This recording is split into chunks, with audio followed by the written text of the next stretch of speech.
Docent at the church studio. And by senior docent, that just means I'm the oldest and I've been here the longest. But today we're going to talk about the church studio and how it all came about and Leon Russell. And so I usually like to start at the beginning. And the beginning is 1909. And right after statehood, this neighborhood started building up. People started putting houses.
My name is Willis A Allen. I'm the senior docent at the church studio. And by senior docent, that just means I'm the oldest and I've been here the longest. But today we're going to talk about the church studio and how it all came about and Leon Russell. And so I usually like to start at the beginning. And the beginning is 1909. And right after statehood, this neighborhood started building up and people started putting houses around, and by 1913 there were enough people here that they thought they needed a church, and so they started putting together a plan. They didn't really have a blueprint. They just went and looked at some other churches, and it was built. They started building it very much like a barn raising. The ladies would make fried chicken, tell the guys to bring their own tools, and if you got any lumber laying around, bring it. And because of that, there was about 12 different kinds of lumber used to construct the original building. They started work on it in 2014 and finished it in 2015. And it was a Methodist Episcopal congregation, and it was also the first fully integrated church in Tulsa. We're located on 3rd and Trenton, which is not too far from the Greenwood area, and so there was several black families in the area, and they came to this church. Yeah. That group was here until 1928, and I tell people we were built in 1915, and then they go out front by the front door, and there's a cornerstone on the church, and it says 1928. Mm-hmm. So they think I'm lying to them or made it up, and that's just not the case. That just happened to be the second congregation that moved into the church. If there was a 1915 cornerstone, it's been lost to time. They were here from 1928 through the war, and then they left after the war, and a third congregation moved into the church in 1947. And they were here for a while, and they, in 1953, decided to put the brick facade or stone facade on the building. We're not sure why, but they put this fake stone started putting it on the building, and then they ran out of money, and so it's only on the 3rd Street side and the Trenton Street side. If you come from the west, it still looks like a brick church like it originally did. They were here until 1960, and a fourth congregation moved into the church.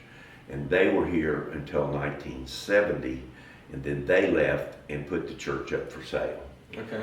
Now, I'm going to go to Leon Russell, and eventually the two stories will come back together.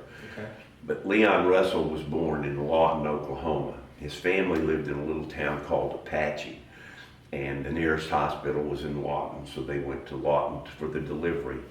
The doctor was a little aggressive in the delivery. They think possibly he used forceps in the delivery, but the consequences of that was it damaged Leon's spine a little bit, and he had cerebral palsy. His right side was weaker than his left side.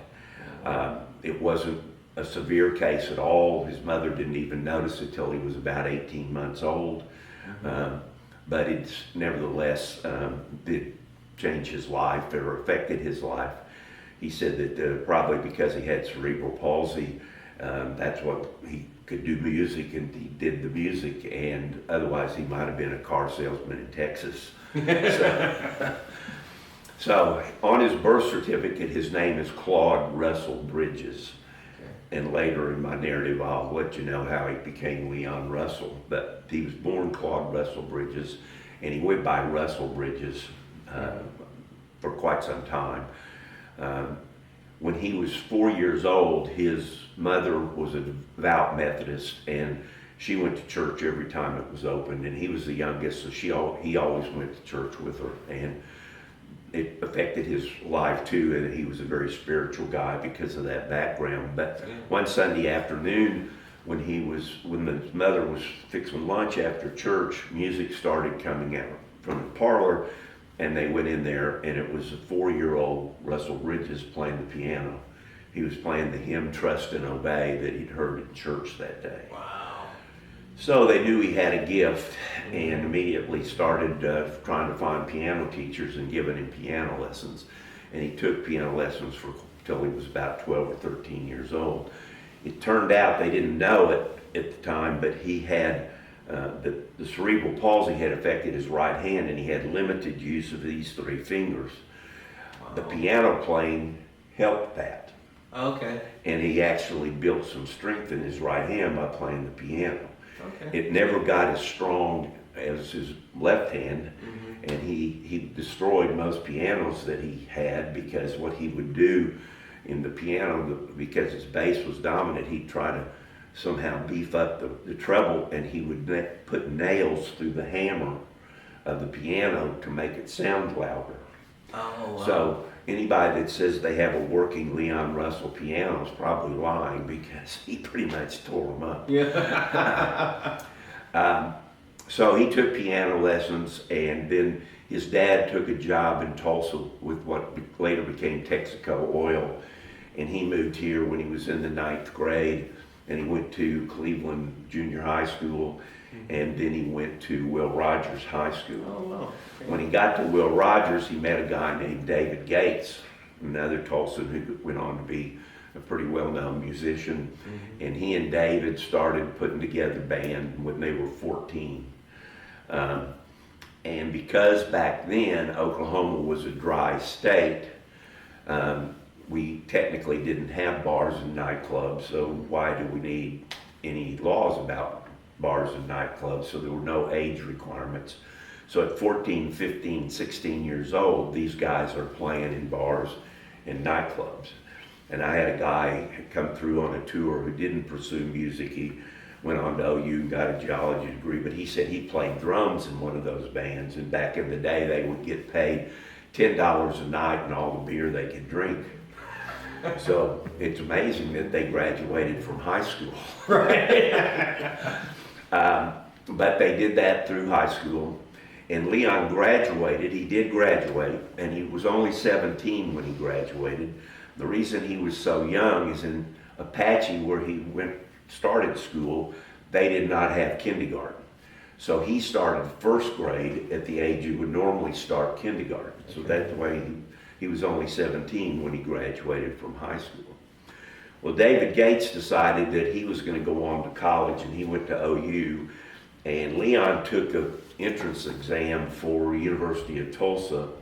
But while that was in the process of going through the channels, Kane's Ballroom called him and said, "Hey, Jerry Lee Lewis is coming to town, and he needs a band.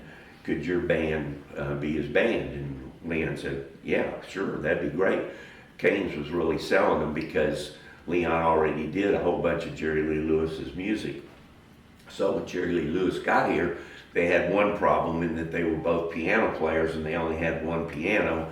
So they decided that Leon would do a set as an opening act and then Jerry Lee Lewis would do his deal.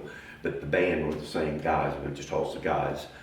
And Jerry Lee Lewis liked them so well that he hired them on the spot and said, why don't you go tour with us? Wow. So Leon and his band said yes, and he forgot TU and went on tour with Jerry Lee Lewis. He wrote a song called Home Sweet Oklahoma. It says, barely 17, dusty Oklahoma is all I'd ever seen. Well, that's talking about leaving and going with Jerry Lee Lewis. And they traveled regionally. And in November, they were in Kansas City. And Jerry Lee Lewis lost his voice or couldn't perform for some reason. And so Leon had to do both shows. And he did Jerry Lee Lewis's show, and nobody asked for their money back. Wow. So that gave him the push to go, I'm going to take this to the next level. So what he thought he needed to do was go to California. Now he's still just barely turned 18. Yeah. He has about 40 bucks in his pocket and he buys a bus ticket and he goes to California. He didn't really think things through. So when he got out there, first thing he found is that there was a lot of music business out there. The second thing he found out is that they had laws and rules and you had to be 21. Oh. And you had to be a member of the union and you had to be 21 to be in the union. And so that was a problem. So he was going back and forth to Tulsa trying to figure out, and you know, an 18-year-old kid, how do you solve a problem that you've got to prove you're 21? Well, you get a fake ID. And so that's exactly what he did. And I've heard that his fake ID was made by someone here in Tulsa. I've also heard it was a guy out of Las Vegas. It's not really important, but he did make him a fake ID, and it was a draft card. Okay. And he did not want to put his legal name on the draft card because maybe he'd get in trouble using the fake ID, and if it was a draft card, he might find himself in the Army. So he took his middle name, Russell, and then we're not sure where Leon came from. There's all kinds of theories, but that's how he became Leon Russell. And so it was about 18 that in his fake ID that he became known as Leon Russell. Now, he never changed his legal name. He has 6 children, and all of them are named Bridges. Their last name is Bridges. So he never legally changed his name, but he was known as Leon Russell from that point forward. Well, in 18, he didn't have his long hair, he didn't have his beard, he still looked like a kid. So the union in California weren't really accepting that fake ID. They thought there was something going on, so they wouldn't let him in. So he came back to Tulsa again, where he knew people, and he got in the union here in Tulsa. And then he had a union card and his fake ID, and he went back to California, and they kind of finally let him Start playing. Yeah. So he started as a session musician. And in the very beginning, he was making like 10 bucks a day and sleeping on people's floor. But he quickly built a reputation. People saw how much talent he had. He became part of the Wrecking Crew, which really was the backup band on most records made in the 70s. He was on every Beach Boys album. He was on Frank Sinatra albums. He was on Doris Day albums. He was on the Byrds. All kinds of people during that period of time, and started making some serious money being a session musician. So he bought him a house in California, and then he started calling his buddies in Tulsa, J.J. Cale, Carl Radle, Jim Keltner, and those guys come out here, and they would stay with him, and they would start the music business. And they were performing, one place they performed was called Pandora's Box, and they played during the week, and then the weekend band was the Beach Boys when they were first starting out. So, and Leon and Brian Wilson of the Beach Boys got to be good friends because Brian has this mental issue, and he didn't like to fly. So many times when the Beach Boys were touring, he'd stay back in the studio and write music, and Leon and him would collaborate quite a bit. That's how Leon ended up being on every Beach Boys album, because they worked together a lot. He also met a guy named Denny Cordell, who was a music producer out of England. And he and Denny kind of got to be friends and were hanging out together. Then in 1967, something significant happened in the music industry. Monterey Pop Festival took place. And the Monterey Pop Festival, if you watch a video of it, people were sitting in chairs, dressed like they were maybe going business casual, stuff like that, kind of behaving themselves. Nobody drunk and disorderly. And they went there to hear the Mamas and the Papas and Joni Mitchell and people like that. And what they ended up seeing was Jimi Hendrix and Janis Joplin and the Who tearing up their equipment. So that made a huge difference in the music industry. It changed how people looked at music, the kind of bands that people might want to listen to. And by '69, Woodstock, you can see it had changed dramatically. Well, this caused chaos in the music industry in California. And so that's when Leon and Denny decided they would form their own record label, because they couldn't work with the big companies, and the big companies were taking advantage of guys who didn't know what they were doing. So they formed Shelter Records, and Shelter Records had a logo that's an egg shape. It was an egg, the shelter of people, and it had a Superman logo in it. They were going to protect the guys. Right. And they put the Superman logo upside down, thinking they'd get by the copyrights. Well, DC Comics had different ideas about that, and it cost them $2 million. Wow. And every record they had that had that original logo on it, they had to put a black bar through it. And so, if you can find a Shelter record that's the egg with that Superman and no black bar, they're very rare. Wow. So it evolved into just being an egg with an S in the middle, and as Shelter Records. Now, on Shelter Records, the first album Leon wanted to put out was his own. And because of the chaos in California, he and Denny decided, well, we'll just make the album in England. So in 1969, they went to England to do Leon's first album, and it's self-titled. Leon Russell's also on the cover. It's a blue album with his picture on it. But they had to put together a band, and here's who's on that album. George Harrison, Ringo Starr, Eric Clapton, Bill Wyman, Charlie Watts, Steve Winwood, Chris Stapleton, Delaney and Bonnie, and on vocals he had Mick Jagger and Joe Cocker. So it was a pretty impressive list of some people. no names. Yeah. So just some no names. And so that album became very successful. Song for You is on that album, which has been recorded by over 400 people that Leon wrote.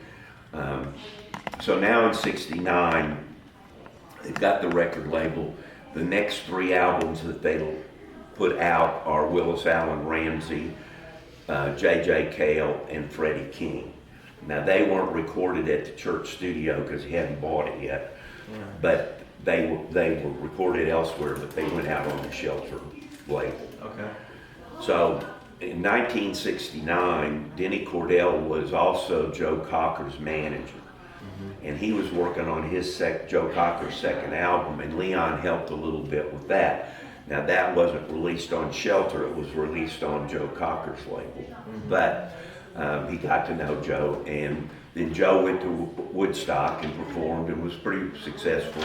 But when it was all said and done, his band left. We're not sure exactly why they left, but the only person that was left was Chris Stanton, who is still playing piano for Clapton today. I mean, he's quite an amazing keyboard player. Well, Joe had signed a contract to do 48 concerts in the United States right after Woodstock, and he didn't have a band. And the guy that had the contract was not very sympathetic. In fact, he said, you will do this or you will never work in the United States again. So then he called Leon and said, Leon, can you help us out? We need a band in a week. And so Leon said, I'll do it, but I'm in charge. I'm the music director. I say who goes. I'm 100%. They didn't have time to negotiate. They agreed to everything he said. And he put together a band, 10-piece band, had 2 drums, had 2 bass players. he also put together a backup singing group that he called the Choir, which had 10 people in it, including Rita Coolidge and Claudia Lanier and some others. Ann Bell from Tulsa was part of that group. Oh, yeah. And they put the band together, and then they rehearsed 4 days, and they went on the road. Well, that band was about 80% Tulsa guys, Yeah. and it became known as the Mad Dogs and Englishmen tour. So the Mad Dogs were the guys from Tulsa, and the Englishmen were Joe Cocker and Chris Stan. We were talking about Mad Dogs and Englishmen. Yes. And I'm going to pause from Mad Dogs just for a moment because there's another player that I need to get brought into the storyline that plays a pivotal role later on when it comes to buying the church. But so now that Leon and Joe and them are working on getting the Mad Dogs thing together, there was a lady from Tulsa, Oklahoma named Carla Brown. Carla Brown is a full-blood Creek Indian from Tulsa, but she met Leon in California. And how they came to meet was that her and her girlfriend had gone out to California, and the girlfriend called her and said, "Hey, there's a guy having a party, and he's from Oklahoma. Do you want to go?" And she said, "Sure." And I get this story from Carla. She's deceased now, but we did have an interview with her. And she said that she was given an address and where to go to the party. And then when she got there, there was a guy at the door and she was on the list. So she got in and he asked her to go upstairs. And she said, and these are her words, "When I got upstairs, the room was filled with long-legged women." And I began to wonder why I was invited. So she's sitting there. She's a very attractive Native American woman, and she has buckskin dress on, so she looks the part. And she said that a guy came up and wanted to get her a drink, and she said, "No, I'm from Oklahoma. I have a flask in my purse." And so she kind of blew him off. And later he came back, and this time he introduced himself, and it was Leon Russell. And so they had a conversation enough to get some, where you from, what, all that, and get to know each other a little bit. But then apparently Leon said something she thought was inappropriate, and she got up and left. And 3 days later, he called her on the phone, and she hung up on him. About 10 days after that, she's mopping her kitchen floor, and there's a knock on the door. She opens the door, and about all she can see is flowers. And it's Leon Russell holding the flowers, and he has Chris Stanton and Joe Cocker with him, and they come in, and Chris Stanton sits down at the piano, and they start serenading her. And he says, "We're going on tour, and you're going with us. Pack your bags." And she did. And she went on Mad Dogs and Englishmen tour with them. So now we're back to the Mad Dogs tour. When Leon was putting it together, he was a nice guy. And so somebody come up and say, "Can I bring my girlfriend?" "Sure, no problem." "Can I bring my kids?" "Don't worry about it. Come on." This guy came here and said, "Not if I come along and film some of this?" "No, come along." A lady named Linda Brown, she was only about 18. She was a photographer. And she said, "Can I come along and take still pictures?" "Sure, come along." Somebody said, "I got a dog, can I bring it?" And they said, "Sure, bring it along." The dog turned out to be pregnant, had puppies during the tour. So they ended up with an entourage of 55 people. That was a problem. Logistically, just the number 55 people is a problem. But about a third of the people were black. And when they got in the South, it became a major problem. They couldn't get hotels, they couldn't get food, and so it was very unpleasant at times. And it was a grueling schedule, and the tour did not make any money. It was a financial disaster.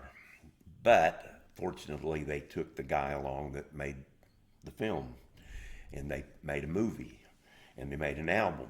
And those did make money. And it put Leon on a worldwide stage for the first time because he was the band director. And he played, next to Joe Cocker, he was seen the most in the movie.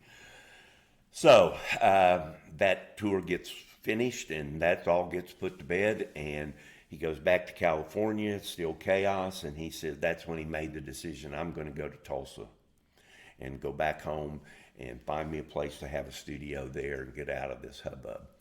So in 71, he came back to Tulsa, and he lived with Ann Bell, who was a Tulsan who had been in the Mad Dogs choir, and it was just a frame house, a modest house, and her husband was Larry Bell at the time, and he was a musician. And so Leon's staying there, and Ann was pregnant, very pregnant. She had pregnant with twins. And she said one day Leon and Larry left in the middle of the day, and she thought they were out drinking beer and got kind of ticked off because there she was about to have a baby and they're gone. But when they came back, Leon had brought her a Fleetwood Cadillac. And because she had a Volkswagen Beetle, and he didn't want the babies to be in that little car, so he bought her the Cadillac. When it came time for delivery, she said that Larry happened to be out of town, and so Leon had to take her to the hospital. And she says, I'm laying on the gurney, and everybody, the doctors and nurses, are paying attention to Leon and trying to get his autograph and whatnot. So she goes, hey, I'm over here, I'm having its babies. And so she did have her babies. Larry was still out of town when it came time to go home, so Leon picked her up and took her home. She said when she got home, Leon had nailed blankets on every doorway in the house. And she said, what the heck did you do that for? And he says, well, Larry smokes a lot of weed, and I don't want those babies to be exposed to it. And so he put those blankets.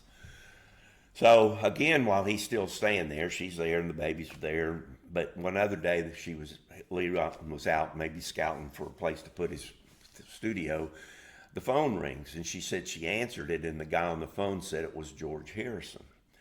And she thought it was a prank call and hung up. And then he called back later, and he did convince her that it was, in fact, George Harrison, the Beatle. And she said she held the phone out away from her and screamed like a little girl.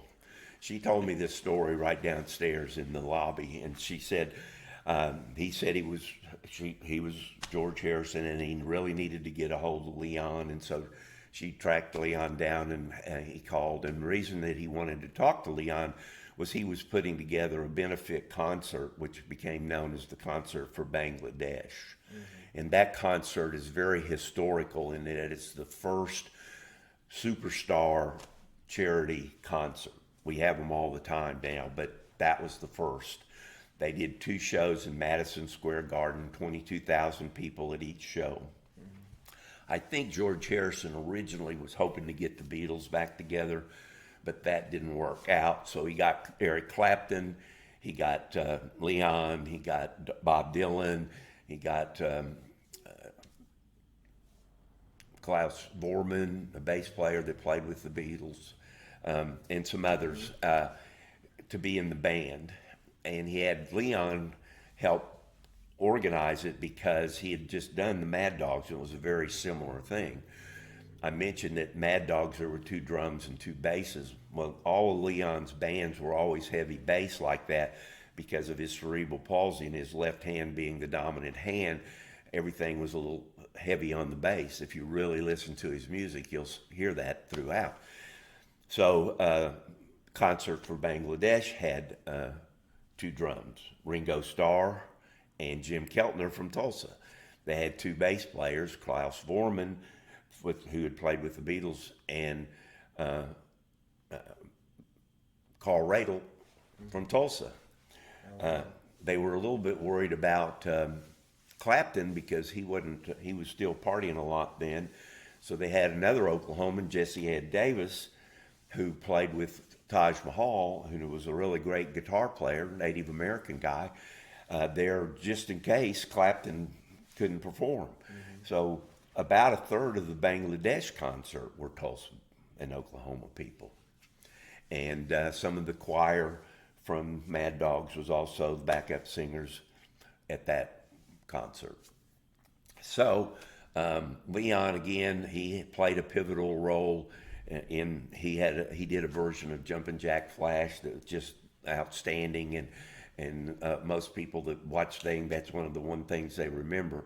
And the other thing that happened significant was that Bob Dylan showed up. And the reason I say he showed up is that he'd been in a motorcycle wreck and had not been performed in 7 years, in 2 years, I'm sorry.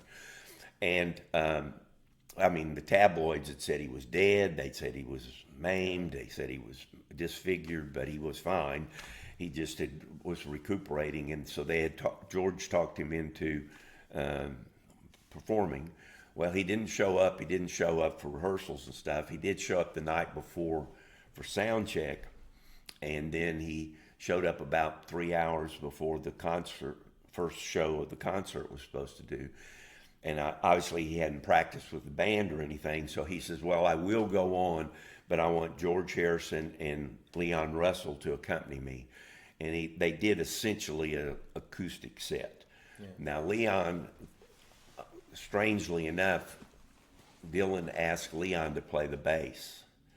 Wow. It's the only time we know that Leon played the bass on stage. But he did, and that just showed what a great musician he was. He could play anything. And George Harrison played rhythm guitar, and then Dylan had an acoustic guitar and his harmonica. And they did 4 or 5 songs. It was the longest set of the whole concert. Between shows, Leon and Dylan got to know each other better and had conversations about music writing. And I've heard interviews by both where they credit the other guys, giving him good ideas for music writing. And one thing that Dylan told Leon, and Leon had already kind of figured this out, but that you don't want to write hits, you want to write standards. Mm-hmm. So you want other people to record your music. Mm-hmm. And if you think of Dylan, how many people have recorded his music? Well, Leon at Masquerade, over 100 people have recorded it. A Song for You, over 400 people have recorded it. People from Willie Nelson to Ray Charles to the Carpenters. And Leon called that mailbox money. Mm-hmm. And he probably really made more money off of royalties than he did performing himself. So that relationship grew out of that. So now the concert for Bangladesh is over, and Leon is back in Tulsa looking around, and Carla's still with him, and he and Carla and his partner, Denny Cordell, are having lunch at a restaurant right across the street from what the church studio is now. And Carla noticed that the church was for sale. And she said, Leon, this would be perfect for you. You're kind of a spiritual guy. You're Shelter Records, and the church is a shelter, and it should have good acoustics. And he said, you're right. And so he started looking into whether it was available and whether he could use it. And on March 1st of 1972, he purchased the church. And he also purchased 14 houses in the neighborhood. He also bought a mansion in Maple Ridge neighborhood here in Tulsa. And he bought 8 acres up on Grand Lake. And the 8 acres on Grand Lake had 3 houses on it. One of them was actually kind of a bait shop, and you come up in a boat and could get a drink and stuff. And that's what he kind of drove him to that property. But he changed the bait shop into a guest house, and then there was a caretaker's house there that they're still there because you can get to it too easily from the water. And then he built a 2-story house, or remodeled it. And then he also built a sound studio up there, which became known as Paradise Studio, and he put a big swimming pool there. So that was another place the guys, when they came to Tulsa, would go up to a lot and spend a lot of time on the lake. So now he's got the studio or the church. It's not a studio yet. And so to convert it into a studio, he brings the roadies from Mad Dogs and Englishmen, because they had some carpenter skills. Mm-hmm. And they started tearing out the pews and whatnot and changing, because the sanctuary of the church had pews in it. It had a kind of a cathedral ceiling. It had windows. It had a slanted floor, kind of like a theater. And none of that would work for a sound studio, so they had to take out the cathedral ceiling. It also had a balcony that was a choir loft that had to go. They put pink insulation and plywood in the windows to give it insulation. They leveled the floor. The legend is that Leon got a couple old basketball courts for the wood for the floor. I don't know if that's true or not, but he put wooden floor down, and it was. But while all that construction was going on, Leon went on tour, and when he went to all over the United States with a band that at that time was called the Shelter People, and it was Jim Keltner on drums and Carl Radle on bass and him, and J.J. Cale went along, and Freddie King and Willis A Allen Ramsey on that tour. It started here in Tulsa in June of '72 and ran for about a year. When they got back from that tour, the band had made a reputation for itself, and Carl Radle, the bass player, left and went with Clapton and was joined and became part of Derek and the Dominoes. And Jim Keltner, the drummer, left, and he was drummer for Crosby, Stills, Nash. He ended up being drummer for the Traveling Wilburys. He even played drums on Leon's last album with Elton John. So he played with a number of great bands. He often wasn't credited, but he was the drummer. And so that band broke up. Nobody was mad. They just had better opportunities. And so, but Leon needed a band. And he's in Tulsa, so he's looking around and he finds the Gap Band. And the Gap Band was a Tulsa band. They were all black. They were kind of a funk band, really, but which wasn't Leon's kind of music, but they were great musicians, and he could see that. And so he started working with the Gap Band. Now, the Gap Band drew their name from it's an acronym for Greenwood, Archer to Pine, which are three streets in Tulsa that at that time was a probably 100% black neighborhood. But they became his band, and on his sixth album, Stop All That Jazz, they were the band on that. And then they toured together, and sometimes it was the Gap Band featuring Leon Russell, and sometimes it was Leon Russell featuring the Gap Band. They did record several albums here at the church. They had 2 gold records and 2 platinum records, so they were pretty big stars on their own. So that was a successful thing. In our archives, we have a suitcase that belonged to one of the Gap Band when they were touring with Leon. And the interesting thing about the suitcase is that it has a false bottom. It has about a 1-inch space below that they could hide stuff in. Now, I think what they kept in there is their sheet music so it wouldn't get wrinkled. Yeah. But other people think maybe they had smoking stuff in there. I don't know. Yeah, we're a family place, so Right. But it's interesting that, and again, we have an itinerary of that concert tour that was in '72, '73, and again, because a number of the people in Leon's band were black, there's notes on there, like in Macon, Georgia, he has written "bad" with an exclamation point because they must have had problems there. Des Moines, Iowa was great, and there's notes in there, back to Tulsa for 3 days. So it's interesting, and was his itinerary, so the notes are his, and that's one of the things you'll see in the archives when you come here. So now Leon is here till about 76 to 78. He leaves. He gives the church to the Cherokee Nation, and they almost turn it back into a church. They had a drug and alcohol rehabilitation center here. They had a community center here.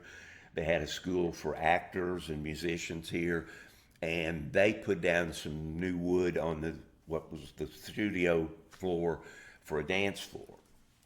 And so they were here for a time, and then about 2006, I think, that you have to give me plus or minus a couple of years, but Steve Ripley got it from the Cherokees. Well, he didn't like the floor that they put down, so he took that wood up and he put down a different floor. Luckily, he didn't throw that wood away because it's a real pretty nice wood, and in the archive room, it is now the ceiling. So we call that the Ripley ceiling or the Cherokee floor. So it has a little bit of history in there.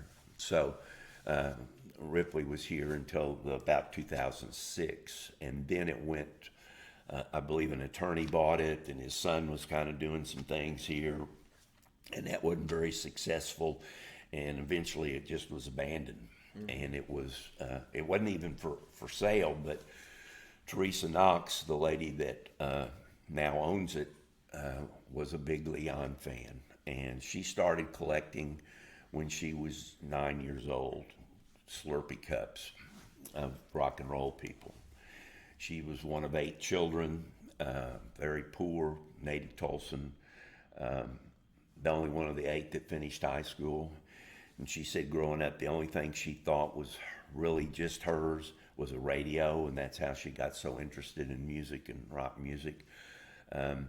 She was a single mom working in a dental office. Decided she was training a lot of the new help, and decided she could do that on her own and maybe make a little bit more money.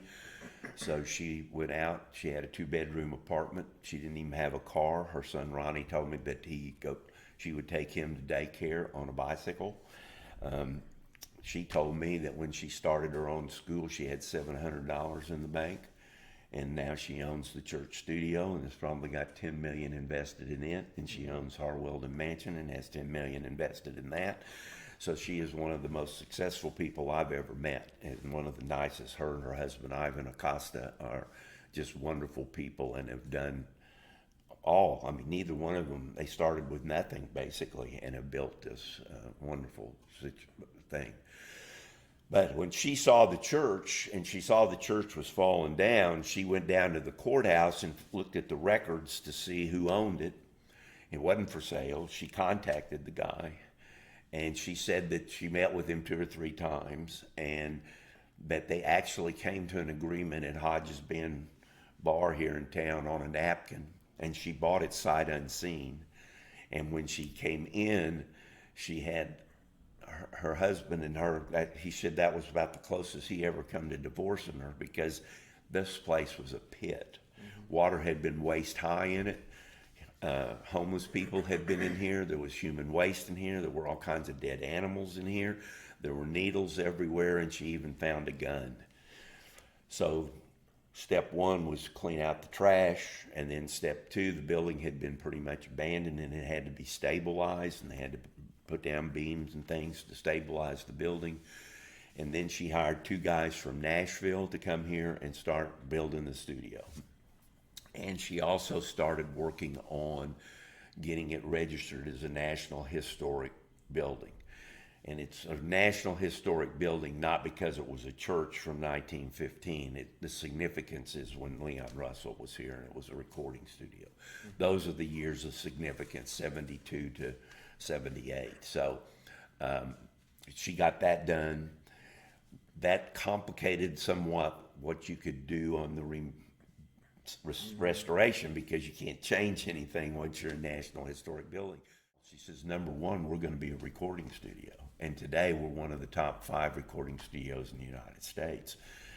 When Olivia Harrison, George Harrison's widow, was here, she said it compared favorably with Abbey Road's studio. I mean, it's first class. We can do analog, we can do digital, we can do video, we can do everything from books on tape to full orchestras here, and have.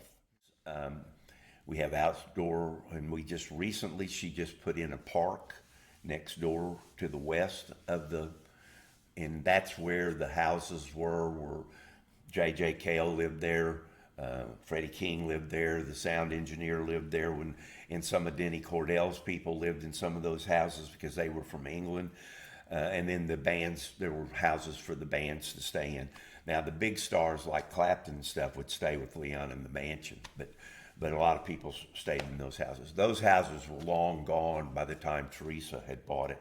But he bought 14 lots or houses, and she's bought 13, so she's almost up to as much land as he had. And she's converted part of it into a park just to add some green space to this area, because it's really kind of a more industrial area, so she wanted to make it pretty. And that'll give us a place to have company picnics, maybe outdoor concerts and things like that. And finally, she thought maybe it'd be a tourist attraction. Well, the first week we were open, 4,200 people came through. And it didn't slow down much because there's a group called Leon Lifers. It's kind of a fan club that are from all over the United States, maybe all over the world. They came here for the opening. And so there was partying going on and concerts and things, all that. And then Leon's 80th birthday would have been April 2nd of 2022. So we had a concert for 1,400 people at Will Rogers High School, where he went to high school. And that was sold out. And there were 3 or 4 or 5 people who played with Leon. Claudia Lanier, one of the backup singers. Claudia Lanier was a backup singer at Mad Dogs. She was a backup singer at the concert for Bangladesh. She started out as an Ike with Ike and Tina Turner. She dated Mick Jagger. She's undisputedly who he wrote Brown Sugar about.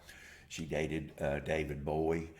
I met her when she was here. She said, yeah, when I was young, I kind of got around. But she ended up being a college professor teaching music history. And she came in for that concert and sang Masquerade at the concert. So it was really, she's a real good friend of Teresa's and a real good friend of the church. So Teresa has gone and has found as many of these guys that are still alive and interviewed them.